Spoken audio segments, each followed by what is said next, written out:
These are some short clips of Liz, who is a returning rider after a couple years off due to injuries and a bad board, etc.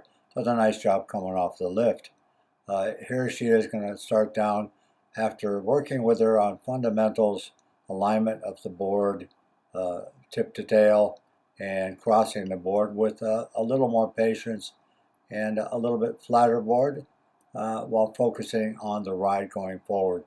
She does at times not turn her head as far as she could, but considering where she's at now before she quit, it's an amazing difference. In this short clip here, you can see that as she goes toe side, she does kind of tuck the butt back a little bit, which used to cause her to catch her heel edge and fall over very quickly due to a kind of a lack of movement in general between fore and aft and paying attention to where she's going. But this is a major improvement in her ride over 3 years ago. She definitely is catching on to the fundamentals and doing a great job.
I don't know if I'm holding it the right way, Jim.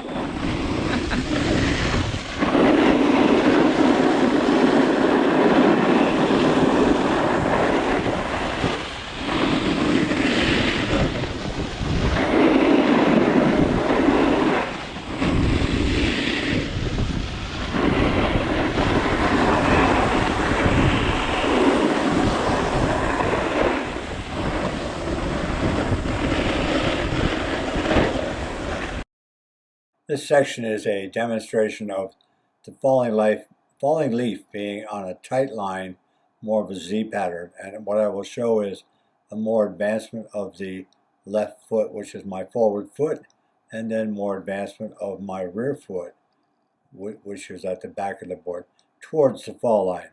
This expansion takes the falling leaf into a more fall line type movement, getting closer to where I go flat board and then tip over to the new edge. So this movement is kind of required to advance and take your falling leaf to a stage where you're going to start linking up turns with it. Got to reach that fall. In this section, Ted was going to do a toe side falling leaf that was pretty much just moving from left side slope to the right without a lot of release to the fall line. And that's pretty much what he did. Notice how the eyes are looking across, but mostly uphill, and there's not a lot of rotation to let the board out there or weight transfer. So this is more of the standard falling leaf. It's on a steeper hill than a lot of people would do it on, but whatever. But we were looking to let that board out the same as we did on the heel side. Here Ted threw a little trick on me, and he went ahead and rode switch without telling me he was going to do that. So Ted is now leading with his right foot and doing basically a basic turn through the switch side of the board. And he's doing a pretty good job there. Doesn't often ride switch, and that's his bad leg in the front, but it's looking good. So you guys look at that carefully, and you'll see it's not much different in movement pattern than we use on our regular side.